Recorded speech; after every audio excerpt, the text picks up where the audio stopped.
Assalamualaikum warahmatullahi wabarakatuh. Anak-anakku, ini adalah sambungan dari pelajaran Al-Quran Hadis kelas 7. Ya, kelas 7 semester ganjil bab 1 masih.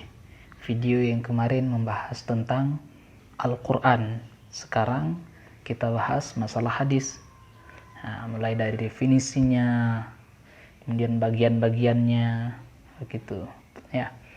Baik, kita sekarang melihat apa itu hadis. Hadis adalah secara bahasa berasal dari hadatsa yuhditsu haditsan, yang memiliki artinya suatu yang baru. Hadits itu sesuatu yang baru.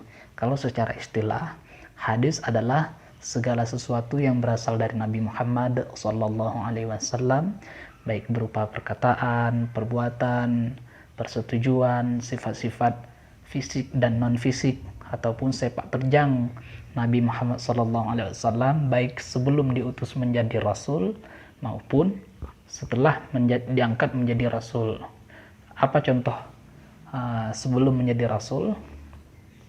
Contohnya misalnya tahannuts. Apa itu tahannuts? Tahannuts itu adalah mengasingkan diri dari keramaian dan beribadah dalam kesendirian. Nah, ini di bawah bisa kita baca sebagaimana hadis Nabi dari Aisyah. Aisyah berkata, apa kata Aisyah? Nabi pergi ke Gua Hira setiap malam, kemudian melakukan ibadah di dalam gua itu dalam jumlah yang tak terhitung.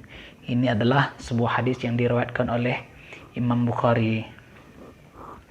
Nah, itu tahanus itu Nabi melakukannya sebelum diangkat menjadi rasul. Nah, jadi sebelum diangkat menjadi rasul pun itu juga dinamakan dengan hadis.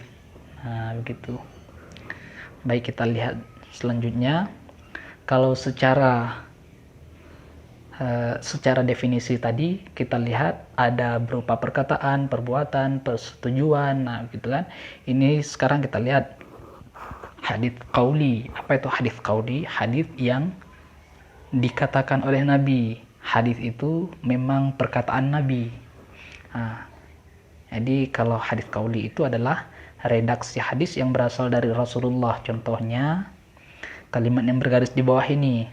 Kalau an Abi Hurairah radhiyallahu anhu qala Rasulullah, itu adalah sanad ya, sampai qala Rasulullah. Nah, Rasulullah bersabda, "Man kadzaba alayya muta'ammidan falyatabawwa maq'adahu minan nar." Nah, barang siapa yang berdusta atas namaku dengan sengaja, maka hendaklah ia mengambil tempat duduknya di neraka. Nah, ini adalah hadis qauli yang memang Rasulullah sendiri yang mengatakan, dan redaksi hadisnya secara turun-temurun diriwayatkan oleh para perawi, oleh periwayat. Nah, ini adalah hadis qauli. Sekarang kita lihat lagi hadis fi'li. Hadis fi'li ini perbuatan, tapi redaksinya hadis perbuatan ya. Hadis fi'li adalah hadis perbuatan Nabi, tapi redaksinya redaksi dari sahabat. Nah, kita lihat segala perbuatan Nabi yang redaksi perbuatannya diceritakan oleh sahabat. Nah, ini dia. Qala Abu Ubaidah haddatsanahu Ismail bin Ja'far an Dawud bin Qais an Ubaidillah bin Abdullah bin Aqram an abihi anin Nabi sallallahu alaihi wasallam annahu kana idza sajada jafa 'adudaihi hatta yara min khalfihi ufrata ibtaihi. Nah, jadi dari Abu Ubaid berkata, Ismail bin Ja'far mengatakan kepada kami dari Dawud bin Qais, dari Ubaidillah bin Abdullah bin Aqram, dari ayahnya siapa? Dari Abdullah bin Aqram. Jadi Abdullah bin Aqram ini sahabat Nabi. Nah, apa kata Abdullah bin Aqram? Bahwasanya Nabi manakala bersujud, maka Nabi merenggangkan kedua lengan dari sisi badannya sehingga nampak bagian putih pada kedua belah ketiak Nabi. Nah, ini adalah perkataan sahabat. Namun perbuatan siapa yang diceritakan oleh sahabat? perbuatan Nabi. Nah, ini namanya hadis fi'li. Sekarang kita lihat hadis takriri. Hadis takriri itu adalah hadis yang menjadi persetujuan, yang disetujui oleh Nabi suatu perbuatan. Nah, ini kita lihat suatu perbuatan itu disetujui oleh Nabi atau tidak. Nah, begitu. Ini hadis persetujuan. Hadis takriri adalah redaksinya terkadang ada yang berasal dari Nabi dan terkadang ada pula redaksinya berbentuk cerita para sahabat. Nah, ini contoh yang Bapak uraikan di sini adalah contoh hadis yang redaksinya dari Nabi.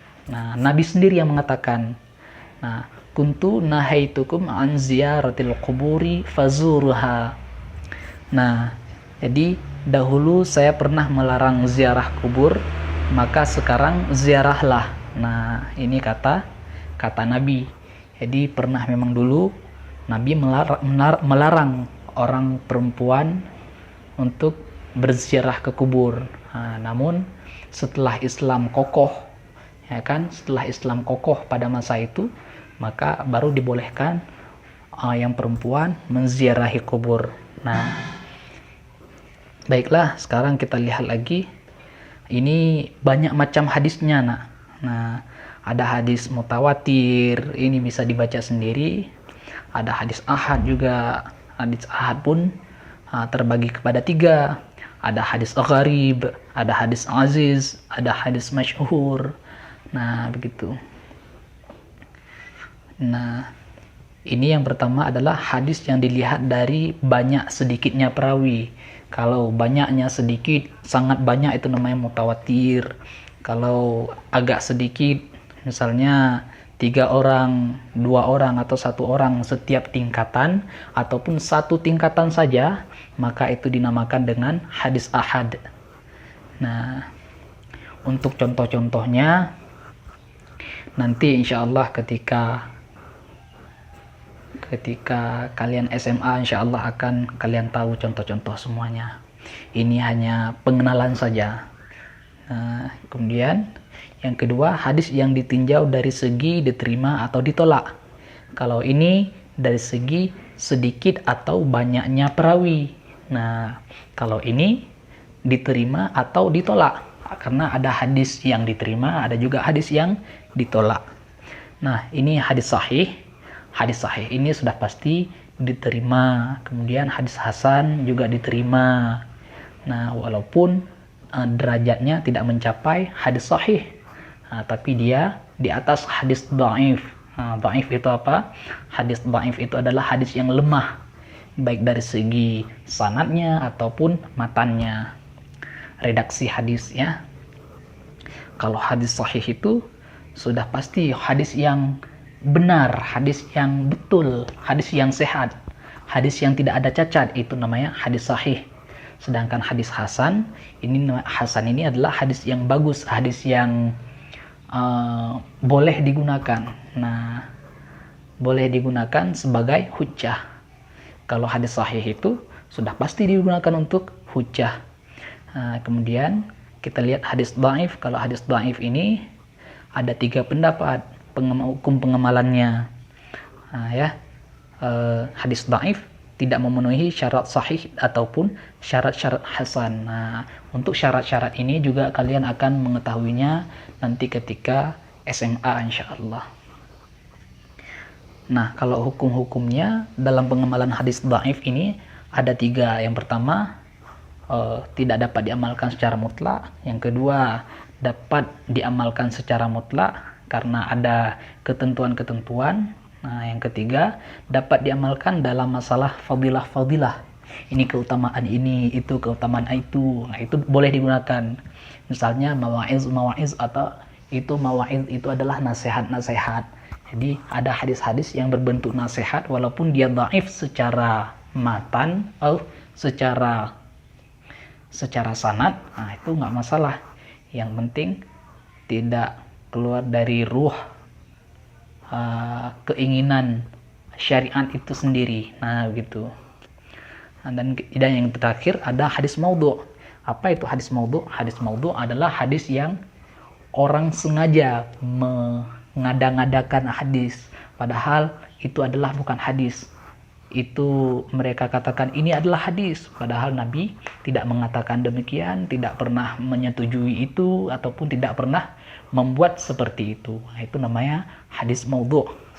Seandainya seorang itu mengatakan ini hadis dari Nabi, nah itu adalah hadis maudhu', padahal sanadnya tidak ada dan juga matannya pun berbelit-belit terkadang, ataupun bahkan matannya itu tidak sejalan dengan ruh Islam, tidak sejalan dengan ruh syariat.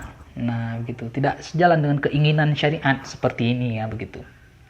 Dia kebiasaannya bersilang, ya, maksudnya bertolak belakang dengan ruh syariat.